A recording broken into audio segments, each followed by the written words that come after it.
Fil-katakezi tagħna llum eżistija xtaqt li hekk nirrifletti magħkom dwar esperjenza partikolari li nsibu fil-ktieb tal-Apokalissi.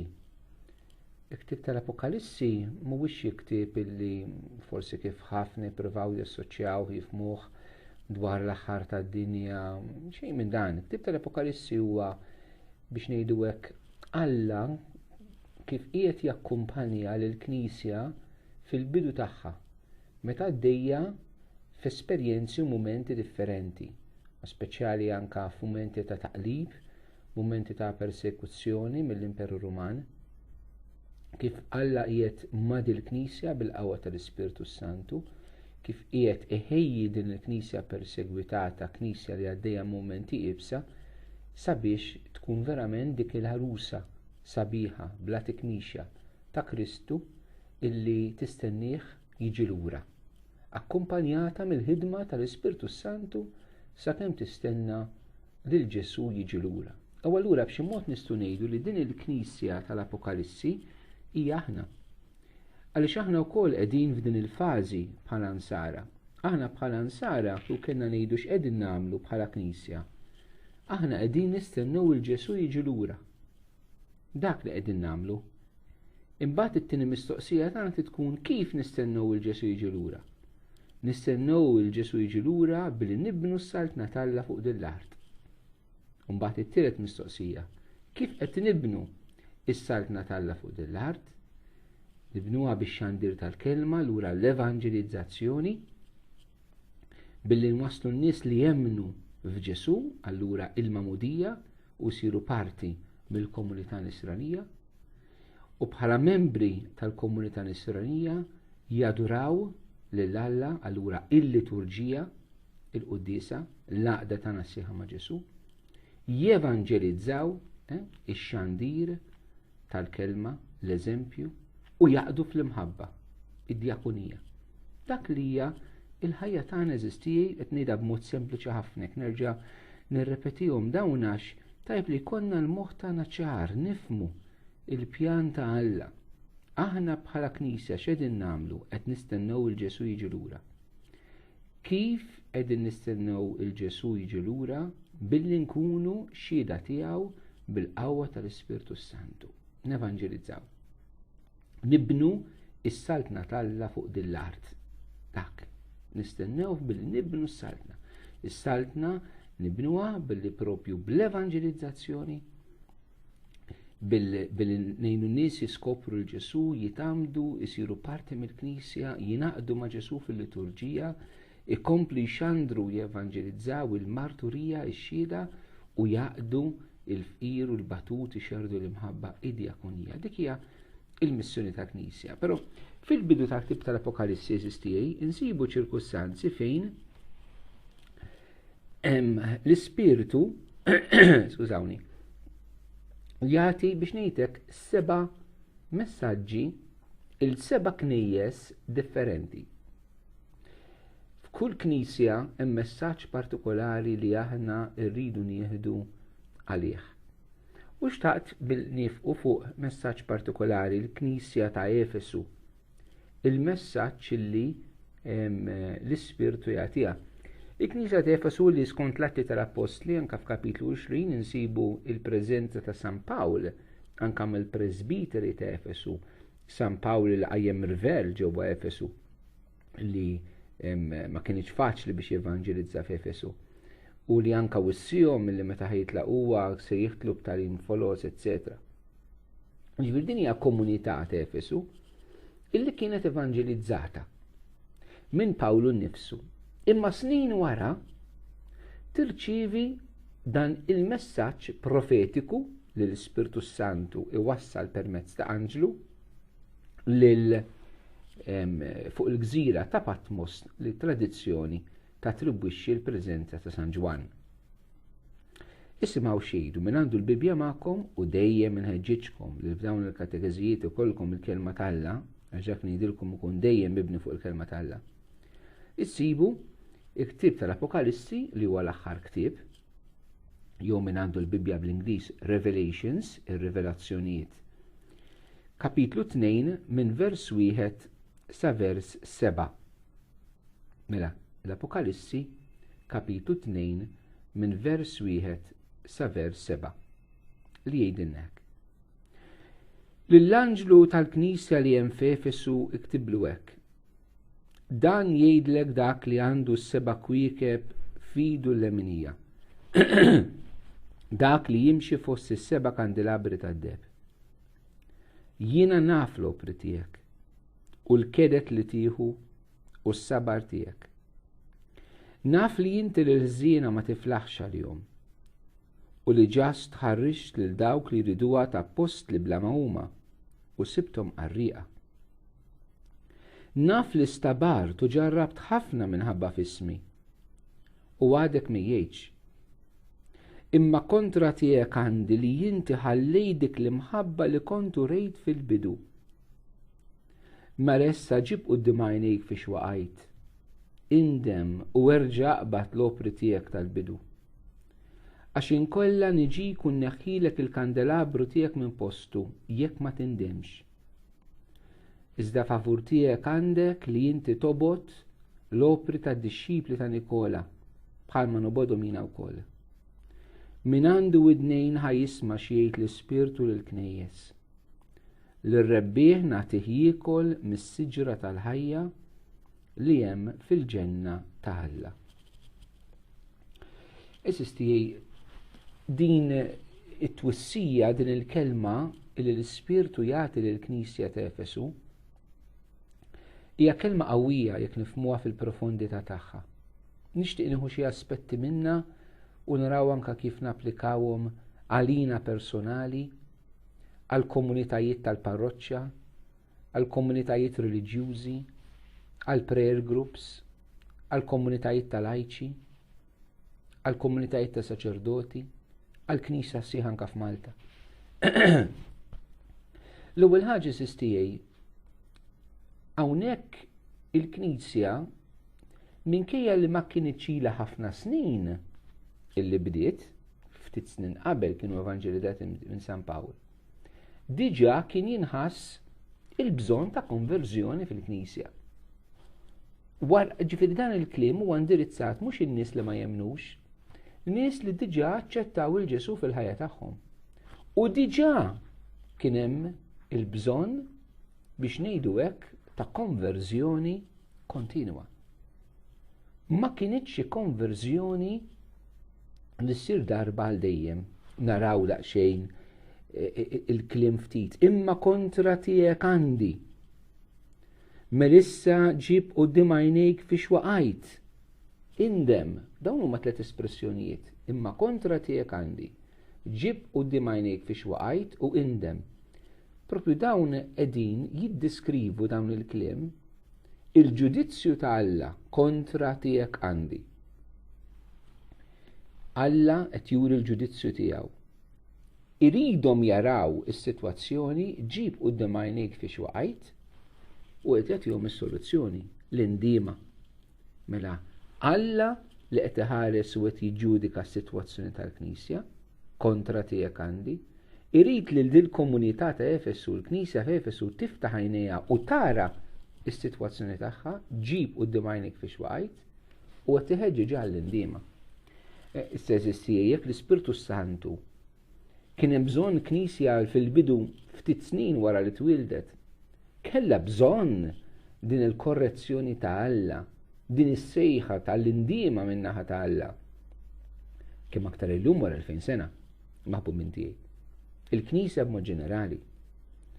U dan nixtieq napplikah eżistijaj anke għal komunitajiet tal-lajċi dal-aħħar 40 sena fil-Knisja, mu speċjali wara l-Konċilju Vatikan II, rajna splużjoni fjoritura ta' komunitajiet ġodda. Eżistijaj fil-Knisja dejjem kellna ċerti għaqdiet bħalma dawk li huma aktar tradizzjonali bħalma huma l-Legion of Mary, l-Azzjoni Kattolika. Bad kellna komunitajiet dawk li huma aktar riċenti, tiġdid karizmatiku, l-Fokolarini, il-Mixjana Katekumenali, fost oħrajn qed insemmi. Imma anke eżistijaj dawk li huma l-iktar riċenti bħal dawk li semmejt, mhumiex esklużi li għax huma komunitajiet li m'ilhomx ħafna li twildu fil-Knisja, li hemm bżonn konverżjoni anka f'dawn l-istess komunitajiet. Met nippunta subajja lejħat tiżistijaj jiet bħafna mħabba u servizz inwassal din il-kelma li Alla qiegħed jagħtina anka issa. It-tiġdid tal-Knisja mhuwiex biss għall-komunitajiet li ilhom tant snin biex ngħidu hekk stabiliti bħal huma l-komunitajiet parrokjali, però anke l-istess komunitajiet ekleżjali ġodda hemm bżonn it-tiġdid fihom. Hemm bżonn eżistijej, noqogħdu attenti għax xi drabi jista' jiġrilna li f'komunitajiet pereżempju parrokjali jew lajkali jew reliġjużi li ilhom wafqin snin jekk mhux sekli, nistaġnaw f'ċerta bruda, nistaġnaw f'ċerta sitwazzjonijiet, nistaġnaw li ma jkunniex il-ħajja li nsiru biss rutina. Però anke f'komunitajiet żgħar nistgħu nidimbu u nistaġnaw fis-supervja, fil-ġudizzju li għax hija komunità iżgħar iktar vivaċi, iktar żagħżugħa, iktar ħajja tiġġudika il-komunitajiet oħrajn. Eżisti. Hawnhekk naraw dan il-bżonn tal-indiema. U din l-indiema iqanqala l-Ispirtu Santu permezz tal-karizma tal-profezija. Permezz tal-karizma tal-profezija. Tieni punt li nixtieq nenfatizza ma l-ewwel wieħed illi anke knisja li għadha żagħżugħa wkoll kellha bżonn li tindem. Mbagħad naraw fiex. It-tieni punt huwa li anke din il-Knisja l-Ispirtu Santu bil-permezz tal-karizma tal-profezija jiftħilha għajnejha għall-indiema. U hawnhekk eżisti kemm għandna bżonn aħna ninfetħu għall-karizma tal-profezija. Il-profezija mhix marbuta li xi ħadd taħabbar il-futur fi semalla. F'ċerti ċirkustanzi fil-Bibja din ir-realtà nsibuha u nsibuha anke fir-realtà ta' qaddisin jew nies oħrajn lil mulejthom il-karizma tal-profezija. Però tant drabi il-profezija ma tiddiljax m'għandix taqsam mal inħabbru l-futur. Tant drabi il-profezija hija li persuna li tirċivi kelma mingħand Alla, li turi l-pjan ta' Alla, jew turi l-ġudizzju ta' Alla, jew turi kif Alla qiegħed iħares lejn is-sitwazzjoni preżenti fil-Knisja, fil-ħajja tad-dinja, fil-ħajja ta' xi nies, jew li tirrivela l-pjan ta' Alla f'dawk iċ-ċirkostanzi. Xi kelma ta' Alla f'dak li żmien storiku. Dik hija l-karizma profetika. Illi tpoġġi l-profeta, jpoġġi lill-Knisja, jpoġġi lid-dinja, jpoġġi persuna, jpoġġi komunità quddiem Alla. Għaliex ħafna drabi eżistijej. Aħna faċilment jiġrilna. Dak li jgħid San Pawl fl-ittra tiegħu il-Galatin kapitlu 3. Intom daqshekk boloħ bdejtu fl-ispirtu u tispiċċaw fil-ġisem. Tant affarijiet fil-Knisja jibdew tajjeb, jibdew b'intenzjoni tajba, jibdew b'ċerta spiritwalità, b'ċerta ġenwinità, però jispiċċaw fl-uman, jispiċċaw fil-pika, jispiċċaw fil-firdiet, jispiċċaw f'kompetizzjonijiet, jitilfu l-ispirtu minn ġewwa fihom. Tant affarijiet li jibdew biex jagħtu glorja l-Alla u nispiċċaw biex nagħtu wiċċ in-nies għall-glorja tal-bniedem. Ma jibqgħux aktar għall-glorja tal-Alla, imma l-glorja tal-bniedem. U allura eżistijej, hemm bżonn li Alla minn żmien għal ieħor fil-Knisja iqajjem profeti li jġibu l-Knisja f'wiċċ imwiċċ ma' Alla. Dak li qed jagħmilha l-Ispirtu Santu hawnhekk din il-komunità ta' Efesu, iġiba wiċċ imwiċċ ma' Alla kif Alla qiegħed iħares lejha. U hija interessanti għaliex il-Knisja ta' Efesu kif setet tħares lejha magħha nfisha. Isimgħu ftit diġà qrajnija. Imma isimgħu ftit ħanidu hekk l-ewwel parti ta' twissija. Jiena naf l-opri tiegħek u l-kedek li tieħu u s-sabar tiegħek. Naf li int l-ħżiena ma tiflaħx għalihom u li ġast tħarriġt lil dawk li jriduha ta' post li bla ma huma u sibthom qarrieqa. Naf li stabart u ġarrabt ħafna minħabba f'ismi u għadek ma jgħidx. Dan l-Ispirtu Santu qed jgħidu dwar din il-Knisja ta' Efesu. Mhux probabbli din il-Knisja ta' Efesu hekk kienet tħares lejha. Kienet tħares lejha b'din pożittività kbira. Jiena komunità li naħdem. Aħna komunità, aħna grupp ta' nies, aħna parroċċa li nieħdu l-kadet.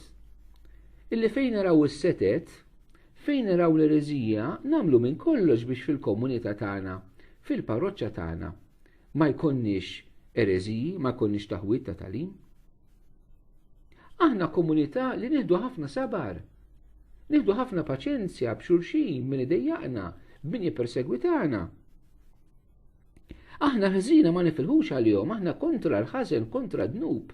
Aħna komunità knisja li aħna kontra il-liġijiet li jmorru kontra l-liġi talla, kontra l-Vanġelu, liġijiet li huma immorali. Aħna kontra apostli foloz. Aħna kontra profeti foloz, anzi nikxfuhom, niġġieldu magħhom, nuru l-qer tagħhom. Aħna nġarbu l-persekuzzjoni minħabba Ġesu u ma ngħajjux inġarbu l-persekuzzjoni. Tidu li xem ħażin dan kollu. M'hemm xejn ħażin. Imma dan jista' jkun li din il-Knisja ta' Efesu wafqet hemmhekk. Meta Alla kienet jara xi ħaġa oħra ma' dan kollu, Alla radi l-ħaġa. Fil-fatt l-ewwel parti tal-profezija l-Knisja ta' Efesu hija daqshekk pożittiva. Alla jgħid l-Ispirtu jiena naf. Jiġifier dawn huma veri f'din il-komunità. Bħalma dawn l-affarijiet li semmejt jistgħu jkunu veri fil-komunità parrokjali tagħna, fil-playgroup, fil-komunità, fil-mixja li qed nagħmel, fil-komunità reliġjuża.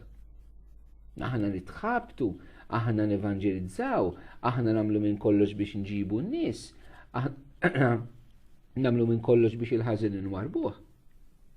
Imma allura fejn qiegħda s-sejħa għall-konverżjoni ta' dil-komunità ta' Efesu? L-Ispirtu ma xiex li tiġibhom wiċċ b'wiċċ li huma ma kinux qegħdin jindunaw. Isimgħu kif tkompli. Kapitlu 2 l-Apokalissi vers 4.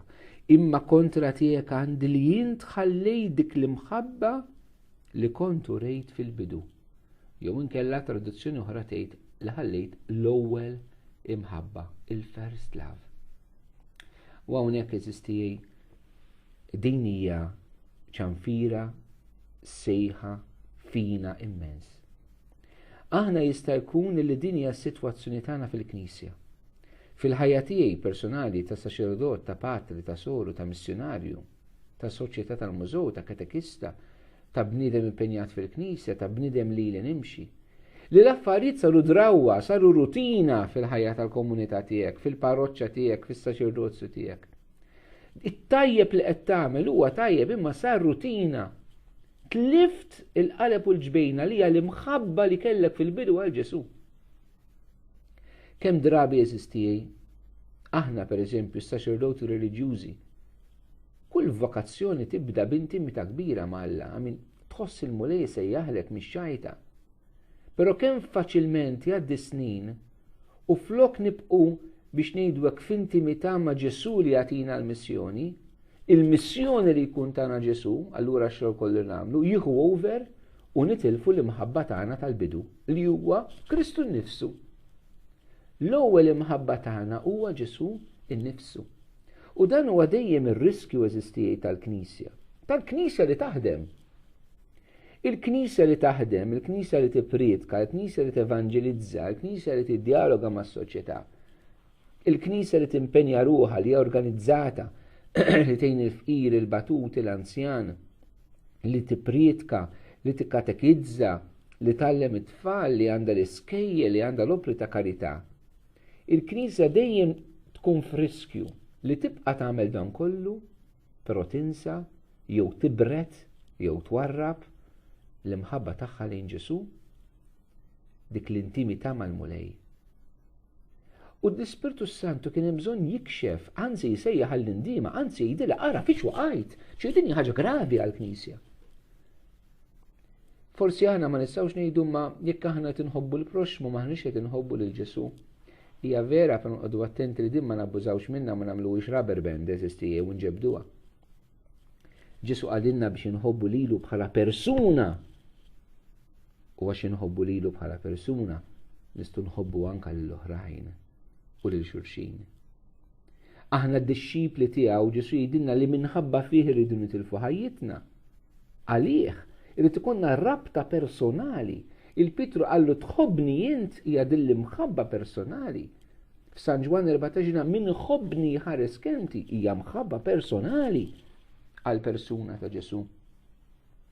Ħbib tiegħi, il-Knisja aħna l-insara kontinwament l-ewwel wieħed jien għandna bżonn li nħallu l-Ispirtu Santu jikkonvertina fuq dan il-punt għax kemm hija faċli li nintilfu fix-xogħol ta' Alla u ninsew lil Alla li għatina dan ix-xogħol u din il-missjoni kollha. Kemm hija faċli. U din irridu nilqawha dil-korrezzjoni, dit-twissija, dil-profezzija li l-Ispirtu Santu jagħti l-Knisja ta' Efesu, irridu nilqawha l-kol kemm aħna. Il-kol kemm aħna. U din l-indiema li qed jitlob l-Ispirtu Santu mill-Knisja ta' Efesu jgħidula erġa' qbad l-opri tal-bidu. Erġa' idħol ftit qalbek fil-kamra ta' ġewwa. U x'kont tagħmel fil-bidu tal-laqgħa tiegħek mal-mulej? Kemm kont qatt aktar ħin? Kemm kellek iktar entużjażmu għal persuna ta' Ġesu? Kemm forsi xerrid dmuħ fuq id-dnub tiegħek u issa dnub il-laxkajt fih rġajt? Kemm kont taqra l-Bibja u llum taqra l-opinjonijiet tal-bniedem u xejn dak u xejn ieħor? Mhux għax huma ħażina, imma nitilfu l-kelma tal-Alla fihom xi drabi. Fil-bidu kemm kont fil-verità hekk akkaniti li tagħmel kull sagrifiċċju għal Ġesu. U issa dak sar minnu.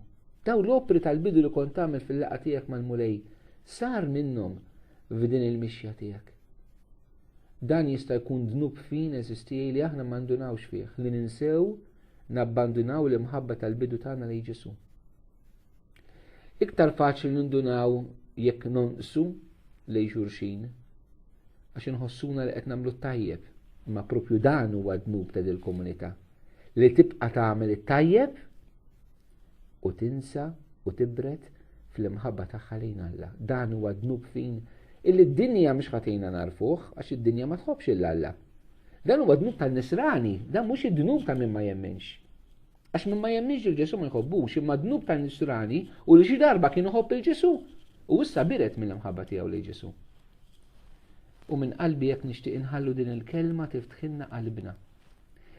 Eżistijaj il-bidla fil-Knisja iġiba l-Ispirtu Santu. Hekk rajna. Min għandu id-nejn ħajjisma' x'qed jgħid l-Ispirtu lill-Knejjes, imma jista' jkun li anke fil-Knisja aħna maħniex nisimgħu l-Ispirtu Santu x'qed jgħid. Kemm hija Knisja kera meta hija mimlija bis-supervja tal-bniedem. Jaħseb li l-bniedem hu jista' jgħid il-Knisja x'għandha bżonn bħalissa. Il-Knisja għandha bżonn tisma' l-Ispirtu x'qed jgħid. Xi drabi l-Ispirtu Santu jkellem il-Knisja b'ħafna umiltà, bil-profeti li jqajjem iż-żmien għal ieħor. Ħafna drabi ikunu nies sempliċi eżistijaj li kapaċi jisimgħu l-vuċi tal-Alla u jwaslu inna. Mu speċjali nies li huma fl-awtorità tal-Knisja. Nies li huma saċerdoti, reliġjużi, leaders ta' gruppi ta' talb. Ejjew verament nixxenqu li nisimgħu mhux l-opinjoni pubblika. Mhux jgħidu l-maġġoranza fil-Knisja, mhux jgħid il-maġġoranza tal-parroċjani jew tal-Kunsill Pastorali Parrokjali. X'qed jgħid l-Ispirtu Santu?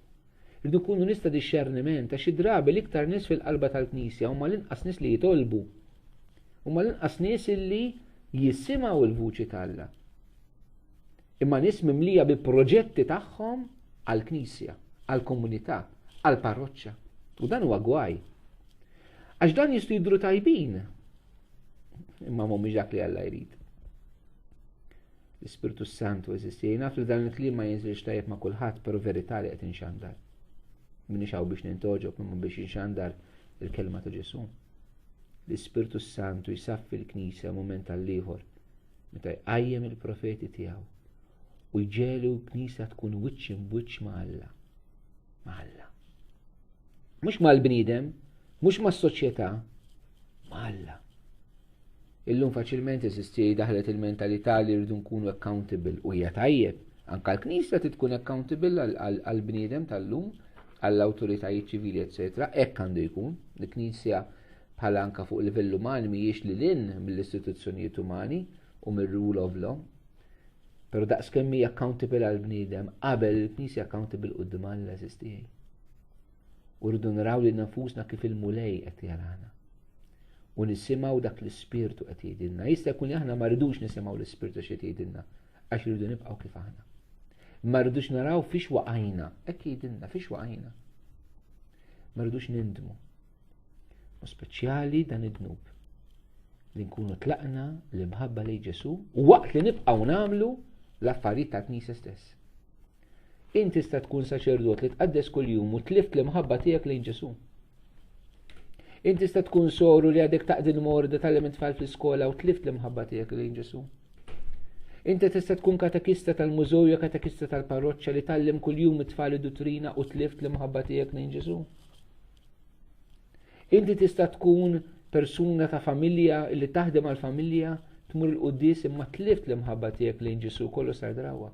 Inti tista' tkun leader ta' playgroup, katekista ta' komunità, persuna li tevanġelizza, president tal-kunsill parrokjali, tal-kummissjoni liturġika, djakonija, evanġelizzazzjoni, ta' tfal, adolescenti, tmexxi playgroup, tmexxi grupp ta' żgħażagħ, tmexxi grupp tal-familji, qiegħed f'xi tmexxija fil-Knisja, fl-awtorità tal-Knisja stess, u tlift l-imħabba tiegħek lejn Ġesu. U dak li qed tagħmel huwa biss rutina drawwa li issa drajt u min tixtara fiex waqajt għaliex tlift l-imħabba tal-bidu lejn Ġesu, tlift l-entużjażmu lejn il-mulej. Din mhix kelma li tikkundannana. Il-kelma ta' Alla meta hija profetika hija kelma li toħloqna mill-ġdid. Alla ma jgħidx kliem biex ikisser il-bniedem. Alla jgħid kliem biex joħloq il-bniedem. Alla tistijek l-Ispirtu Santu qed imissek del-kelma llum. Din toħodix biex toqgħod tgħid ja ħasra miskinien, le. Jgħid il-mulej irid joħloqni mill-ġdid. Allura din hija kelma sabiħa.